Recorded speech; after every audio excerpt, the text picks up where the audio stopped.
Acabamos de escuchar fragmentos de la versión instrumental de la canción de Los Primeros Amores de Luis Raúl Calvo, con el acompañamiento musical del maestro Oscar La Higuera. Secundario lo terminé a los 26, me siento cómodo y realizado como persona. De hecho, de tener títulos secundarios como que te abre esas puertas que están muy buenas. Tu sueño puede ser tu realidad. Igual que Boris, vos también podés terminar el secundario desde donde vivas y a cualquier edad. Conoce más en buenosaires.gov.ar/educación. Buenos Aires Ciudad. Hola, ¿qué tal? Buenas tardes, noches. Nuevamente acá en la M1010, Onda Latina, con Generación Abierta en Radio. Letras, Arte, Educación, también entrevistas.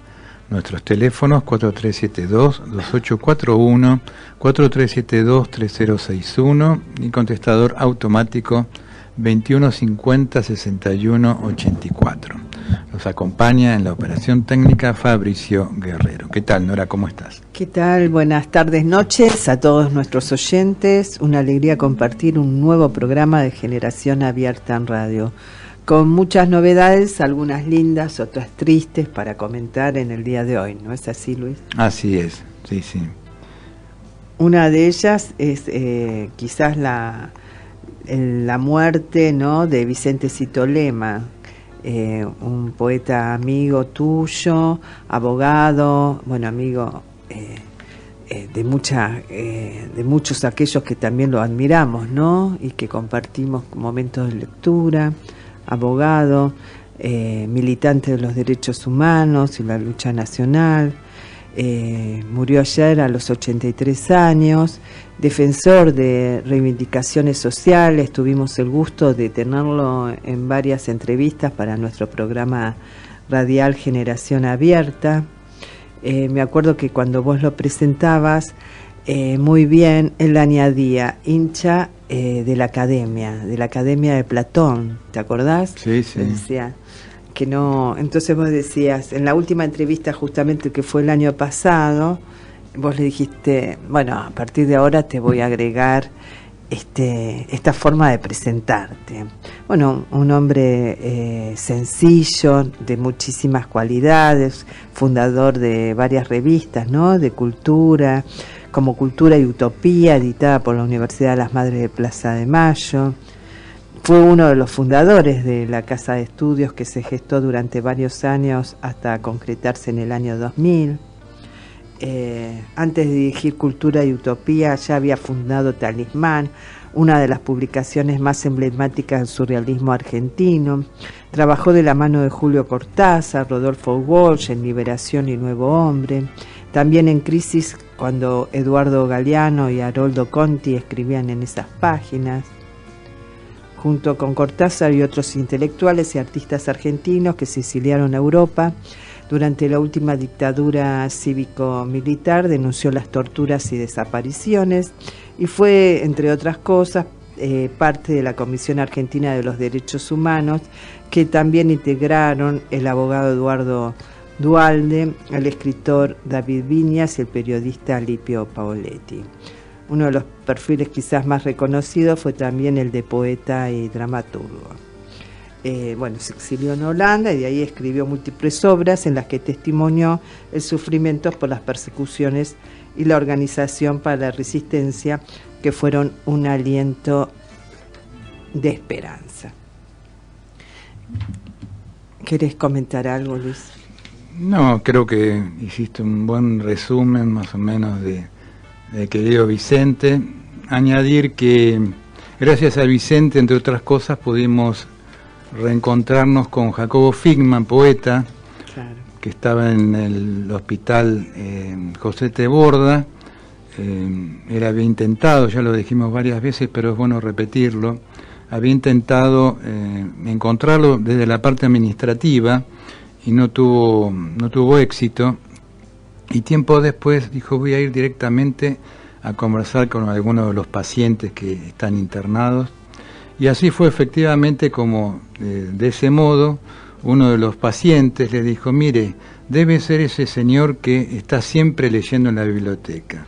Y efectivamente fueron a la biblioteca del hospital y ahí estaba Jacobo Figman, y bueno, a partir de ahí Vicente lo lo rescata, ¿no?, a este gran poeta argentino, nacido en Rusia, que integró, desde algún lugar integró el movimiento Martín Fierro. Digo desde algún lugar porque como él ya tenía algunos problemas de salud, cada tanto él mismo se internaba, Jacobo, en el hospital porque no se sentía bien, pero estaba muy ligado al grupo Martín Fierro de Borges y tantos más. Así que esto fue un gran mérito de Vicente Cito Lema. Y después todo lo otro, ¿no? Su gran papel como defensor de los derechos humanos, su obra poética, que es de excelencia, realmente es para leerla y leerla, su lugar en la vida, su posición como un hombre siempre permanentemente atento a las situaciones sociales, siempre defendiendo a los sectores más vulnerables.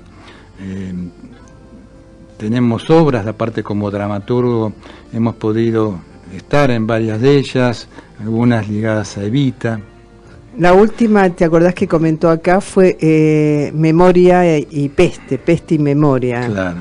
Que la hizo durante la pandemia. Exactamente. Así que bueno, hay mucho para decir de Vicente. Lo más importante es tratar de mantener el recuerdo del vivo, porque aparte en pocas horas hemos perdido dos baluartes de los derechos humanos. Primero a Eve de Bonafini y ahora a Vicente Cito Lema, ¿no?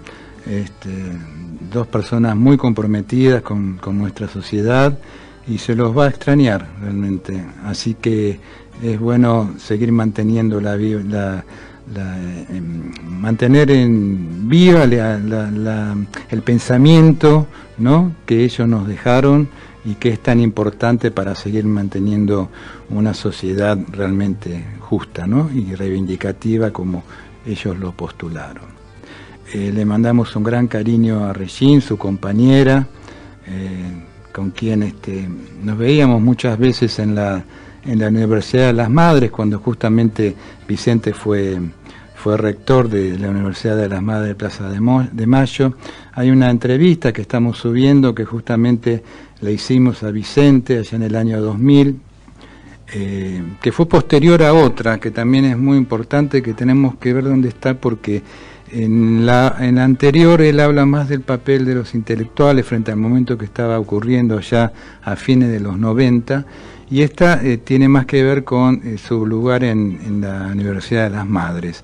Así que la hemos subido a algunos sitios. También es interesante, si ponen www.generacionabierta.com.ar y ponen Vicente Cito Lema, están todas las entrevistas que le hicimos durante todos estos años en Generación Abierta en radio. Así que también pueden escuchar su voz, su pensamiento, aparte de también encontrar la revista, por supuesto. Claro, así es. También lamentamos mucho el fallecimiento de Daniel Licciardi, que era el amigo, el compañero de nuestra amiga poeta Graciela Licciardi, a quien le mandamos un gran cariño realmente. Así es, la acompañamos en estos momentos tan difíciles que está pasando ella y sus hijos. ¿Sabés que el sábado 3 de diciembre llegó la 7ª edición de la Noche de los Templos? Ajá. Y el evento permitió conocer, ya viene permitiendo, porque bueno, es la 7ª edición, conocer y descubrir los templos de la ciudad. La celebración inició el 3 de diciembre a las 20 horas y se extendió hasta las 12 de la noche, con actividades culturales, artísticas y gastronómicas. La fiesta de apertura fue a las 19:30 en Plaza Manuel Belgrano, en juramento y vuelta de obligado, y se presentó la misa criolla a cargo del coro del Seminario Internacional Teológico Bautista de Buenos Aires. La edición contó con la participación de más de 80 templos, diferentes credos, esto es lo importante también, ubicados en distintos barrios de la ciudad, o sea que uno podía llegar caminando y encontrarse con diferentes actividades que realmente me asombraron. El evento es organizado por la Dirección General de Entidades y Cultos Porteña, junto al área de proyectos especiales del gobierno y del ente de turismo de la ciudad. Así que tuve el gusto de escuchar y estar en la iglesia Santa Julia, escuchando a arquitectos hablando de la arquitectura de la iglesia, de las fachadas, las arquitecturas de las iglesias romanas, escuchar varios coros, entre ellos el coro de la Escuela San Cirano, que realmente maravilló, y justo nuestra compañera Cristina Rando también canta allí. Así que el SAO seguramente para todos aquellos que participaron de estos eventos lo han disfrutado muchísimo. ¿Qué decir, no? ¿Quién es Julián Álvarez, Luis? ¿Me podés decir?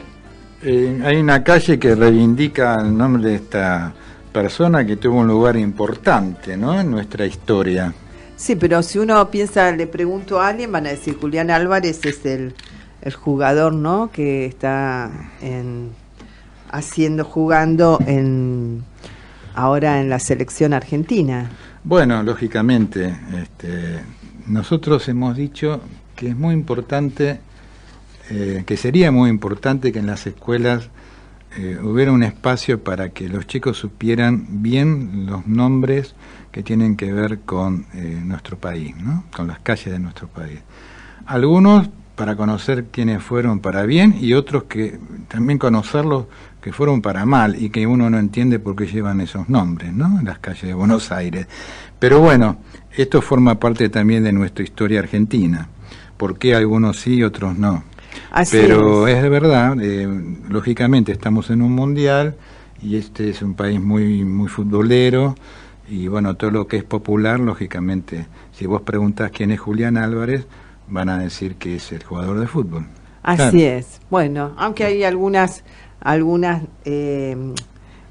chistes que dicen ya le pusieron el nombre de una calle. Como vos decís bien, siempre, por lo menos si no se estudian todos los nombres de todas las calles, sí la del barrio, ¿no?, que tiene que ver con la pertenencia de los chicos a su lugar, a sus costumbres, ¿no?, a saber quiénes son los próceres o aquellos que llevan los nombres de las calles que recorren habitualmente. Y que eso ayudaría también a seguir ayudando a que los chicos vayan construyendo su propio pensamiento, que vayan construyendo su propia subjetividad, ¿no?, respecto a nuestra historia. Sí, muchas veces olvidada, como este prócer que fue desconocido de la Revolución de Mayo, que cuando San Martín pisó tierra argentina en 1812, procedente de Londres, junto a un notable grupo de revolucionarios, fue recibido por el jefe de la masonería local, que presidía la Logia Independencia, que era justamente el doctor Julián Álvarez, que había nacido el 9 de enero de 1788 y pertenecía a una familia rica. Su padre era el español Saturnino Álvarez y su madre Ana María Pedriel. Álvarez era un morenista jacobino que trabajó en la Gaceta de Buenos Aires, designado en ese cargo por Mariano Moreno, y dirigía varios centros conspirativos del liberalismo revolucionario, tanto de filiación masónica o eminentemente política. Entre estos últimos, el club que se reunía en el Café de Marcos y la Sociedad Patriótica. Luego de la muerte prematura de Mariano Moreno, él le tocó dirigir por un breve tiempo la Gaceta. Después se puso a San Martín en contacto con 3 cuadros revolucionarios que lo acompañaron durante su campaña. Álvarez le permitió también esto frecuentar las mejores escuelas, colegios y estudios, debido a que perteneció a una familia importante, ¿no?, con recursos. Obtuvo el título de teólogo y después estudió en Chuquisaca, y después leyó los libros prohibidos de Juan Jacobo Rousseau, de los enciclopedistas de ideas jesuíticas como Mariana y Suárez, sobre el tiranicidio y el derecho de resistir a la opresión. Bueno, entonces, como dijimos, se trata de un prócer como que no es conocido, ¿no?, en la Revolución de Mayo, que tuvo en aquellos acontecimientos de 1810 y en la década posterior una actividad central, pero que fue ignorado por los historiadores liberales, católicos, revisionistas o de otras tendencias, quizás por su carácter de dirigente masón.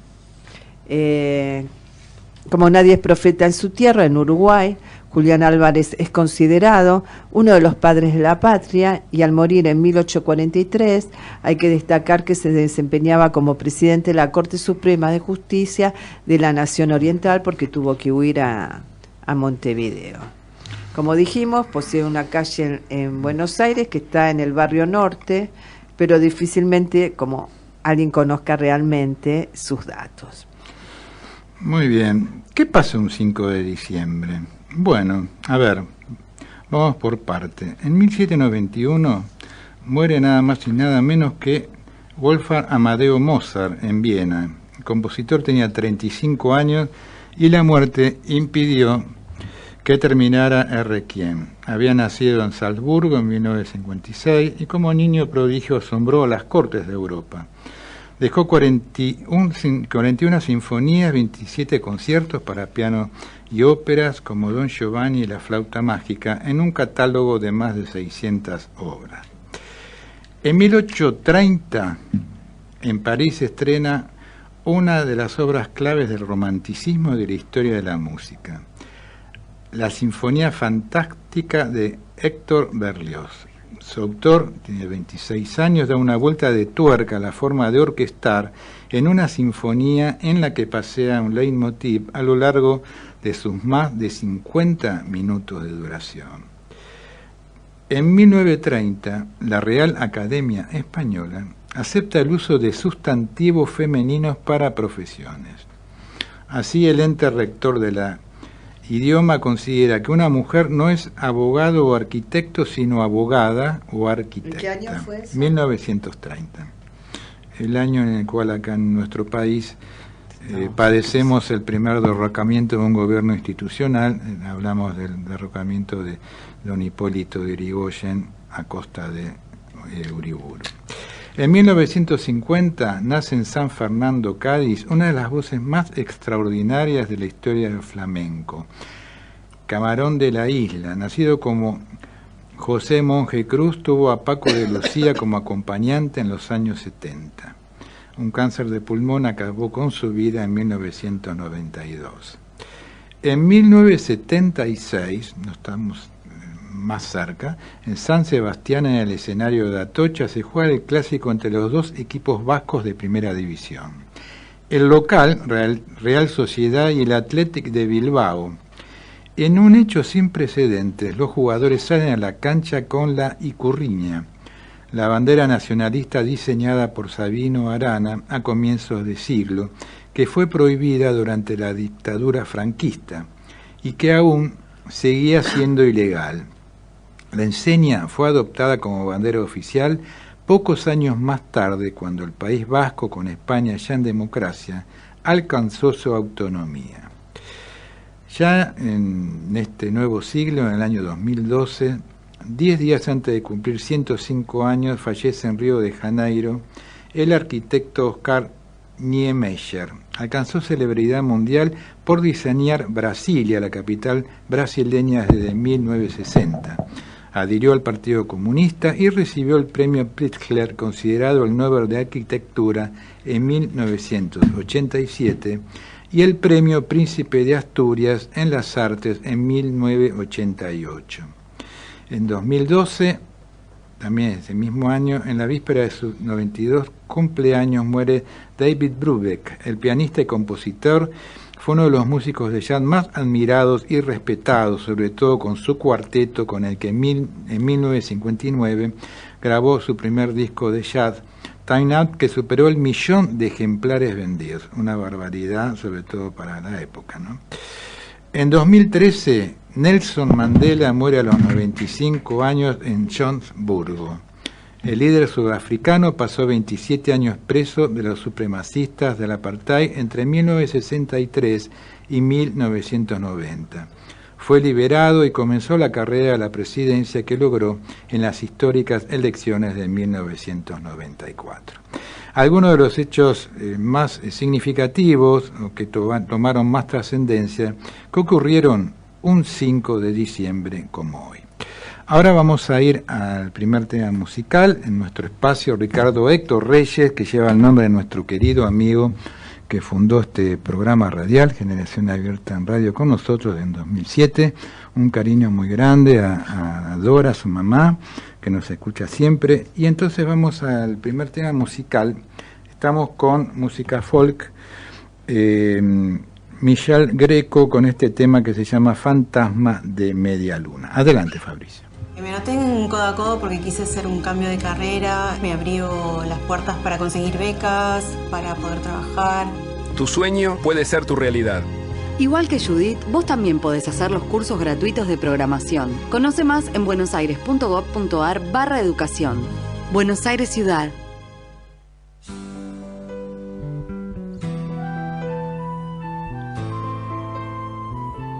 Espacio musical, Ricardo Héctor Reyes.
Yo estudié en la escuela técnica número 35 y a través de eso pude ingresar al autódromo de la ciudad de Buenos Aires. Todo lo que uno estudia y trabaja termina dando su fruto. Tu sueño puede ser tu realidad. Hacer prácticas educativas en la ciudad es una realidad. Conoce más en buenosaires.gov.ar/educación.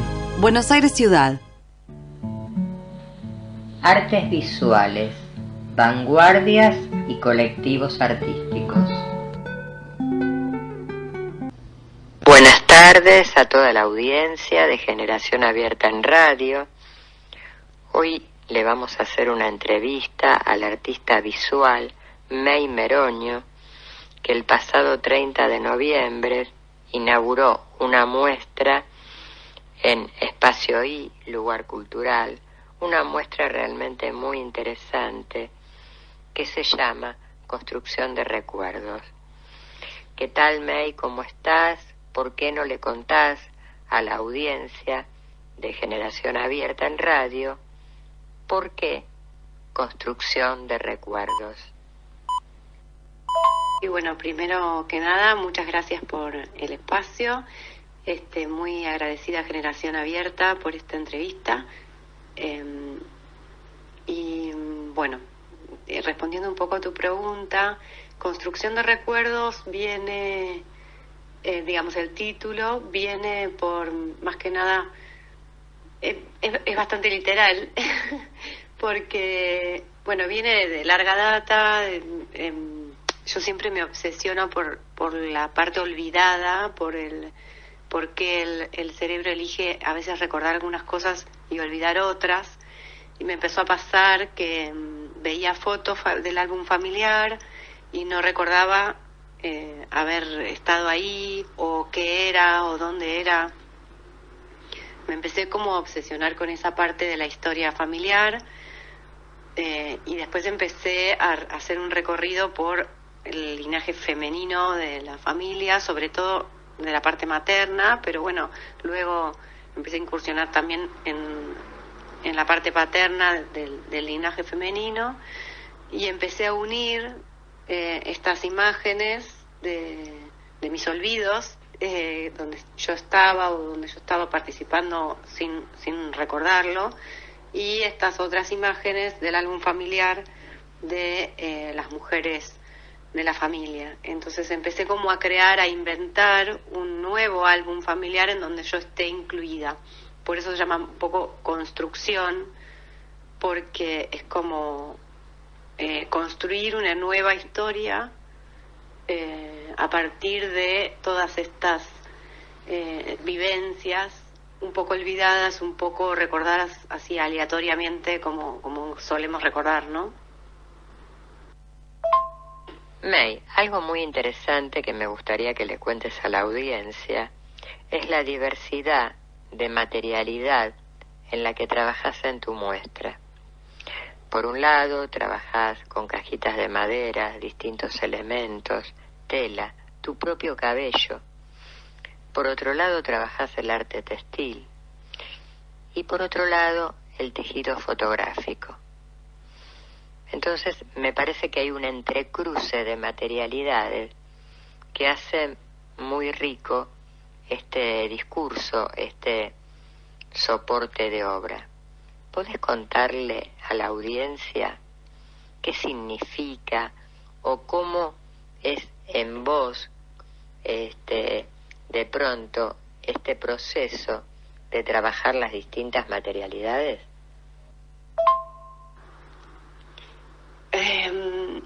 Bueno, esta es una pregunta medio difícil porque, se me hace a mí difícil la respuesta, ¿no?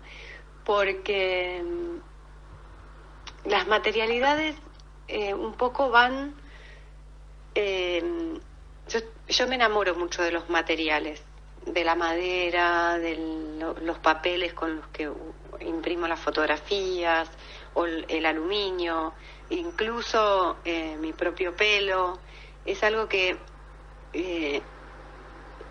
a mí a veces me parece como que no hace falta ni intervenirlos, que los materiales en sí son una obra, ¿no? Entonces se me hace indisoluble de la obra, como que el material va primero, o de las formas, ¿no?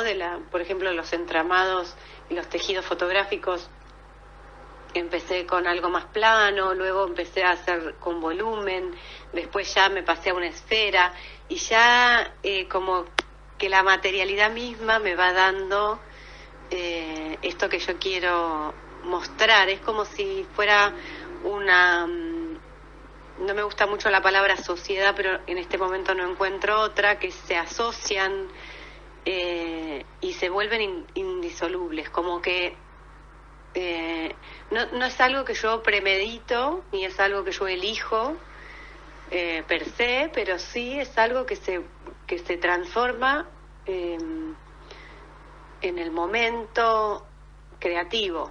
en el proceso creativo yo tengo muchos materiales que amo, en esta muestra en particular, bueno, vos sos la curadora, así que lo sabés, hay un empapelado que mi mamá guarda hace 20 años en el altillo y que yo tenía un leve recuerdo de haber visto en algún lado una caja con papeles y me pareció que era como una vez que encontré ese material se dio enseguida el soporte para después los tejidos, para las paredes, y mismo, bueno, como las fotos y todo esto, yo uso muchas originales, muchas que escaneo y recorto, pero los papeles en general son reutilizados.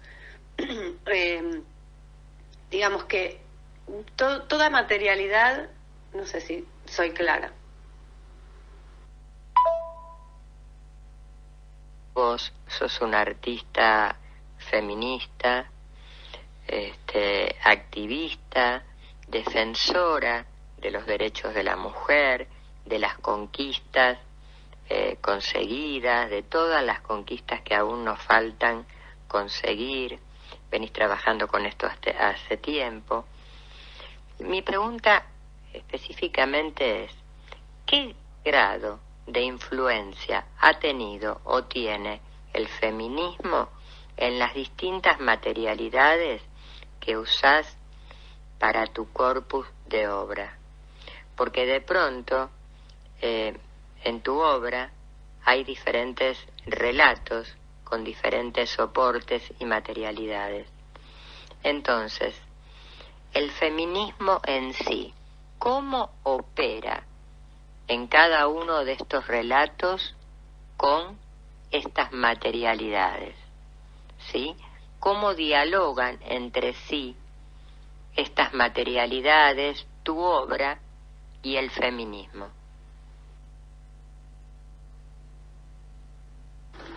Bueno, esta última pregunta me parece sumamente interesante porque sí, en la parte quizás de los textiles está 100% relacionada con el feminismo, por supuesto.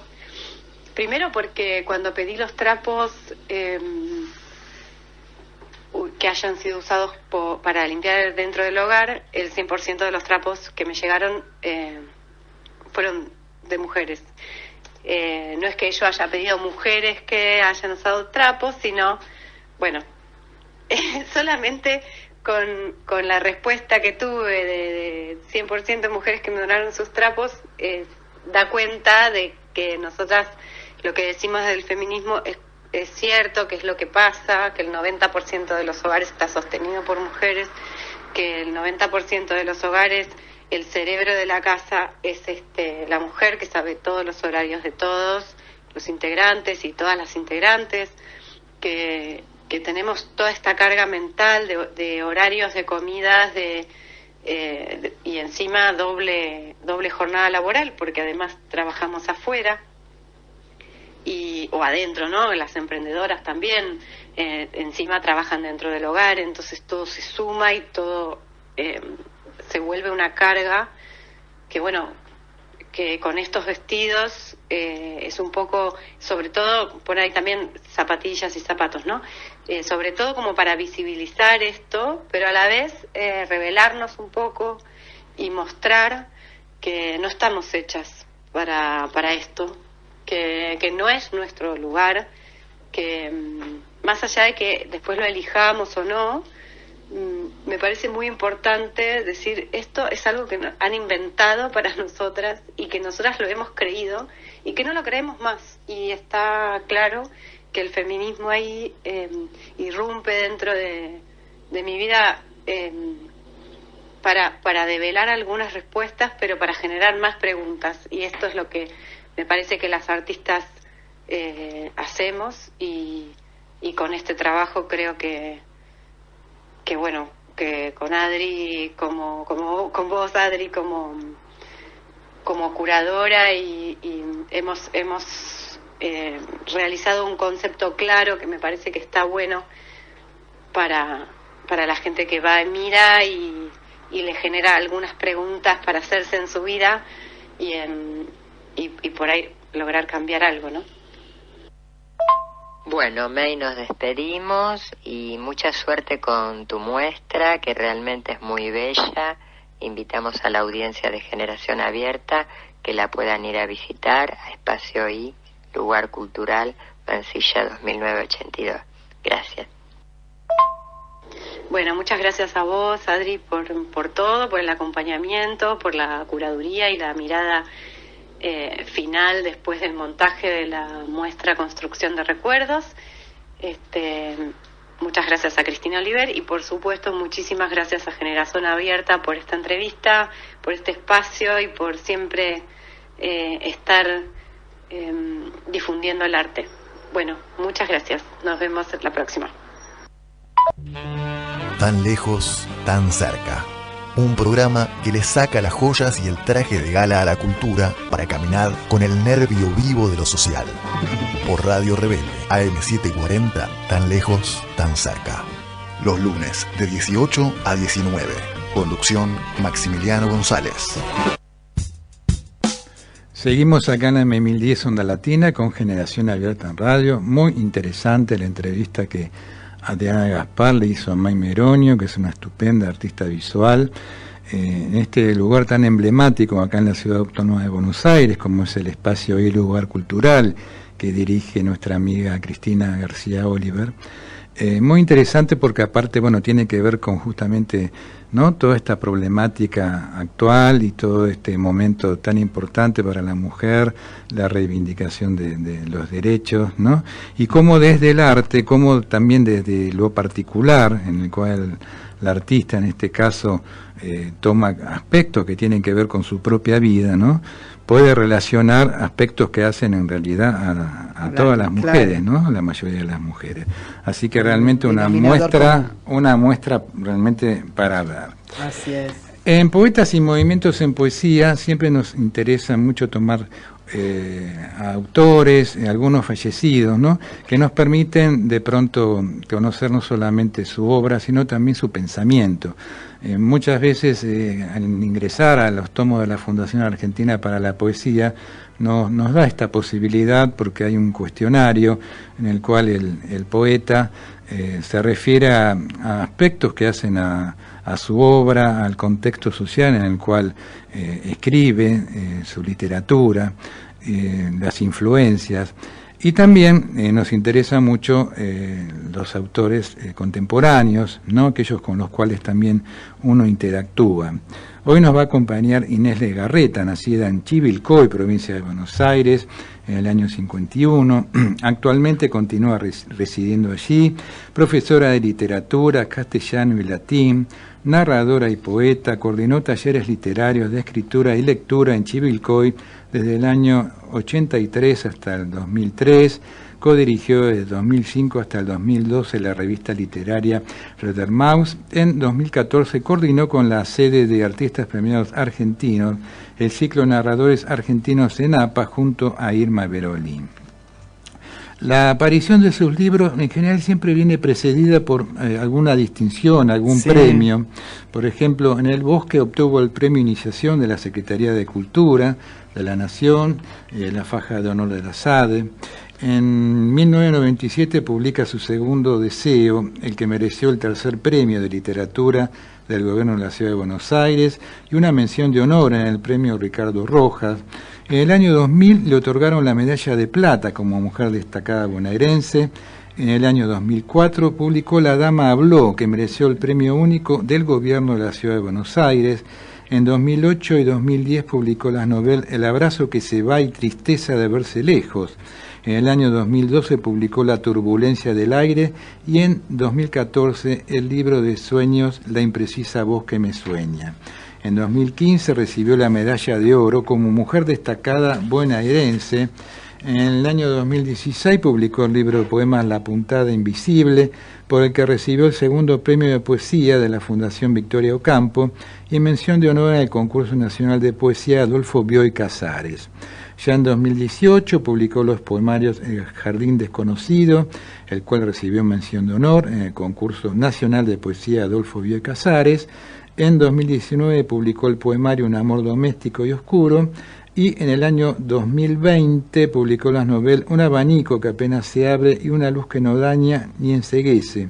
Obtuvo, además de los ya mencionados, numerosos premios nacionales e internacionales, entre ellos el primer Premio Nacional de los Cuentos de la Granja, Segovia, España, en 1989-1993, y fue finalista y obtuvo el Accessit en varias oportunidades. Por otra parte, algunas de sus obras han sido traducidas al inglés, alemán y al italiano. Sí, tiene una extensa obra, participó de varias antologías, y realmente, bueno, este es un resumen, pero la tenemos al aire, ¿no? Tenemos el gusto de tener a Inés Legarreta al aire, así que bienvenida, Inés, un gusto tomar contacto con vos. Bueno, el gusto es mío, encantada de esta comunicación. Desde Chivilcoy les mando un abrazo enorme. Muchas gracias por llamar. Otro para vos. Queríamos un poco que le cuentes a nuestra audiencia cómo surge en vos la escritura, cómo surge esta necesidad de tantos años, ¿no?, de seguir escribiendo poemas, novelas, de estar en contacto con el mundo literario, bueno, desde tu título universitario, ¿no?, que como profesora, cómo este contacto hoy y cómo surgió, digamos, en aquella época. Mira, la escritura yo creo que estuvo en mí desde siempre, desde niña, en la escuela normal, a donde fui, a la escuela primaria y secundaria, eso de que sos nena y te hacen hacer las composiciones y las pasas a leer al frente, bueno, leían las mías, o sea que la escritura siempre estuvo en mí, pero empecé a escribir narrativa, cuentos o relatos, y por un tiempo lo estuve haciendo, gracias a Dios tuve la influencia, la gran suerte de tener maestros extraordinarios en narrativa, como Isidoro Bleinstein, como Juan José Hernández, como Santiago Kovalov. Ellos me pusieron en el buen camino, siempre lo digo, ¿no? Sí. Bueno, por eso mis primeros libros, todos los que leíste, son de cuentos, de relatos o novelas. Y con respecto a la poesía me pasó algo muy extraño, pero a la vez era lo que tenía que pasar. Yo creo que la poesía la tenía negada, pero no por no quererla, al contrario, porque siempre le tuve un respeto profundísimo. Me decían cuando yo escribía, pero vos tenés una mirada poética, podrías escribir poesía. Y yo decía, no, porque no es para mí, la poesía es otra cosa, le tengo muchísimo respeto, leía muchísimo poesía yo, y un poco la negaba, ¿no? Pero bueno, tuve una desgracia con suerte, que fue muchos problemas en la vista, que me llevaron como 2 años, varias operaciones, y entonces ahí la poesía vino a ocupar el lugar que yo tenía, porque ya no podía estar tanto tiempo ni leyendo ni escribiendo, y antes de entrar con esos problemas empecé a escribir poesía. Yo creo que el cuerpo me lo dijo, el espíritu me dijo, mira, tenés que ir a la poesía porque si no, no vas a poder seguir escribiendo. Y la poesía me salvó, porque me daba la posibilidad, la hoja en blanco, que tiene espacios, que hay silencio, que hay pocas palabras, no es eso abirragado de la narrativa, y así me pasé la poesía, voy a decirlo, ¿no? Así fue. Qué bueno. Qué interesante esta forma de acercarte, ¿no? Porque también, digamos, si bien todas tus lecturas que nombraste y estas personas tan referentes tuyas, también estabas con talleres literarios, con el tema de la revista cultural, con esos encuentros que organizabas, ¿no? Al mismo tiempo. Totalmente, no, siempre estuve conectada, digamos, con el mundo literario, y además es como que siempre hice un ida y vuelta, porque yo vivo en Chivilcoy, pero a través de los talleres me conecté con muchísima gente de Buenos Aires, con la cual sigo manteniendo todos los vínculos. Entonces un poco era Buenos Aires, Chivilcoy, Chivilcoy, Buenos Aires, que es mi vida, fue mi vida hasta la pandemia. La pandemia cortó todo, ¿no? Claro. Como a todos. Pero por eso tengo tanto vínculo con Buenos Aires, porque a lo largo de todos estos años me fui relacionando con gente de la narrativa y de la poesía muchísimo también, ¿no? Y es muy rico ese intercambio, muy rico. Aparte de los autores que has nombrado, Inés, ¿qué otros escritores o artistas sentís que han tenido influencia en tu formación como escritora? Como escritora, como narradora, bueno, podría nombrar muchísimos, porque ahora como escritora en general, digo, como escritora, o sea, como narradora y como poeta. Como narradora y como poeta, bueno, como hay una escritora que es francesa que yo admiro pero profundamente, y si vos me dijeras ¿a quién querías parecerte o ser? Sería ella, Marguerite Duras, ¿no? Sí. Que tiene una escritura muy, muy personal, sí, muy propia, sí, sí. Con una cadencia que solamente ella la logra. Hay obras de ella que me fascinan, siempre me fascinaron. Bueno, es como un faro para mí en cuanto a los autores, por ejemplo, Pedro Páramo, Juan Rulfo. Rulfo me parece un autor extraordinario, lo mismo que Borges, ¿no? Para mí Rulfo está a la altura de Borges, es extraordinario. Y ahí me doy cuenta que cuando estas como preferencias que tengo llevan a autores que no son muy... tienden a la brevedad, digamos, que no son muy barrocos. Entonces, en la literatura, sí, en la poesía, por ahí también tiendo a lo mismo, aunque se me amplía el panorama, ¿no? Porque a veces uno admira mucho lo que no puede hacer, me parece, sí, ¿no? Es cierto. Que uno escribe de una manera y sin embargo reconoce en otros autores la excelencia y que es distinta a la nuestra, a lo que nosotros hacemos. Es verdad, sí. Hay un autor que... ¿Cómo? No, digo que es verdad y es importante también, ¿no? Es una forma también que nos completan, ¿no? Desde algún lugar. Exactamente. Hay un autor que yo adoro, que admiro profundamente, que es Jorge Leónidas Escudero, sanjuanino. Sí, muy bueno. Bueno, es la obra de él, a mí me fue el mismo impacto que tuve cuando la conocí, que cuando la leía a Marguerite Duras o a Rulfo o a Borges, ¿no? Esa manera de tratar la lengua oral, la de todos los días, junto con la culta, romper la sintaxis, ser al mismo tiempo sencillo y complicado, bueno, me parece que es un genio. Lo admiro profundamente. Bueno, para que te conozcan un poquito más, sería bueno que nos leas algunos poemas, así los oyentes van adentrándose un poco en tu poesía. Bueno, voy a leer algunos poemas ustedes me dicen el tiempo, de mi primer libro de poesía que se llama La Puntada Invisible, desde el 2016, lo publicó Ediciones en Danza. Adelante. Los poemas no tienen título. Poema 1. Abro la puerta de casa para que el aire de campo se vaya y quede la sensación de haber sido respirado. Pasto, tierra, sol, un alambrado maltrecho, los cardos violetas, qué luz contra los eucaliptos esta mañana. El poema 3.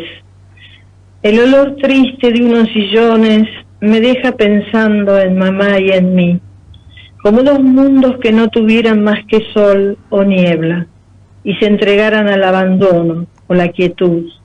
Los colores perdidos, los escalones, los vidrios limpios de las ventanas y las puertas, igual que en los sueños, una y otra vez.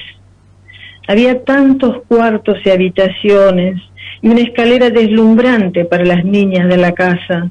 Allá arriba, cerca del cielo, entre nubes la rueca y el telar, donde pincharse el dedo para dormir 100 años, en el musgo mullido del bosque de un hombre de cuento, parecido a la muerte, pero tropezamos con la alfombra mal puesta del tiempo y caímos analfabetas en otra historia de terror. ¿Tengo tiempo? Sí, adelante, adelante. Bueno, el poema 4. No me visita la gracia ni la belleza. Quizás no sea posible la súbita iluminación, el grito o el aullido, porque los versos dependen más que de cualquier otra cosa de mis manos. Van por el papel dejando constancia de la carne y el olor de todos los días, la cocina, la ropa usada, la tierra removida por la lluvia. Cuántas sábanas a veces se quedan con un perfume y sonríen por el rastro de los cuerpos en la noche o en la madrugada, o a la mañana al despertar entra el sol, las manos escriben y el anillo de piedra tiene la marca del agua, la sal que se deposita en silencio, como en los cuerpos las arrugas y las dobleces y el ruido del tiempo apaciguado por nosotros con palabras. ¿Sigo? Adelante, adelante. Poema 7. Mi hermana está aprendiendo a bordar con punto sombra, una puntada casi invisible. Yo escribo en los antiguos camisones y enaguas, en las toallas de mano, en las batas, todas prendas de la intimidad, inútiles y fuera del tiempo, cuando la luz cae como una nube morada respirando en las manos, pero el hilo de la historia crece en la palabra escondida. El 7. Escúchame. Corre la ¿Hola? Sí. No, quería comentar un poquito, ¿no? ¿Terminó el poema? Sí. Ah, perfecto. Como la infancia, el tiempo, ¿no? Y todo ese contexto. Y el hábitat, ¿no? Sí. La casa, ¿no? La casa del poeta. Está ahí presente, ¿no? La casa del poeta, totalmente. Vos sabés que tengo un libro inédito que se llama De lejos y de cerca, y prácticamente es todo alrededor de la casa, las relaciones padre, madre, hermanos. Claro, creo que es la patria, ¿no? Sí, totalmente. Sí. Advierto, bueno, es la patria. He leído otras cosas tuyas también en poesía, aparte de lo que has leído hoy, un poder, de sugerencia muy importante, y algo que me parece muy valioso, que no sé si es un trabajo personal tuyo o ya es algo innato. No advierto palabras de más, o sea, como que cada palabra está muy bien puesta, ¿no? Es eso que admirabas en los otros. Está en vos. Te agradezco, porque a mí me parece que tuvo un gran maestro. Vos sabés que Juan José Hernández, además de narrador, es un excelente poeta. Venía mucho a nuestro café literario Antonio Liberti cuando estábamos en Montserrat. Sí, venía mucho con Leonardo Martínez, que eran muy amigos. Claro, eran muy amigos. Sí. Yo lo conocí a Leonardo con Juan José. Claro, y Juan José nos decía tanto el valor de la palabra, de la sutileza, de la precisión. Y yo lo tuve como maestro de cuento, pero cuando me pasé a la poesía, digamos, la poesía se me incorporó. Totalmente. Pero obviamente que es así, ¿no? Hay que tratar de buscar la palabra justa, certera, me parece a mí, ¿no? Realmente te felicito. Así que gracias por por favor. Te felicito, Inés. Sí, Gracias. Es un gusto tenerte en Generación Abierta, escuchar tus poemas. Podemos cerrar con uno tuyo y nos despedimos y próximamente. Hasta un próximo encuentro. Claro. Cuando vengas a Buenos Aires. Yo les agradezco muchísimo este llamado, les mando un abrazo grande de Chivilcoy hasta cuando ustedes quieran, y voy a leer un poema de El Jardín Desconocido, otro de mis libros. Adelante, Inés. El poema 6. Escucho el maullido de un gato, en algún lugar está escondido, quizás como defensa de la noche, de la voz, de una manera de acariciar difícil, con los dedos en punta, con una cerrazón que lo agobia más que los ladridos de un perro, más que el agua salada del mar que no conoce, más sí, este amor se le parece. Gracias. Hermoso texto. Bueno, Inés, esperemos el año próximo poder combinar para que vengas un día a leer a nuestro ciclo. Ahora estamos en el Bar La Valle a partir de este año 2022. Así que bueno, ha sido un gusto realmente tomar contacto con vos. Y lo mismo digo y les mando un abrazo muy grande y que tengan las mejores fiestas. Gracias. Que ya se aproximan. Igualmente para vos. Hasta pronto. Hasta muy pronto. Chao, chao. Gracias. Bueno, qué lindo conversar con una poeta, Sí. La verdad que muy, muy interesante su obra y su pensamiento, ¿no? Y esto de rescatar a a aquellos que influyeron en la obra de uno. Exacto. Eso es algo que siempre el artista tiene que tener presente, ¿no?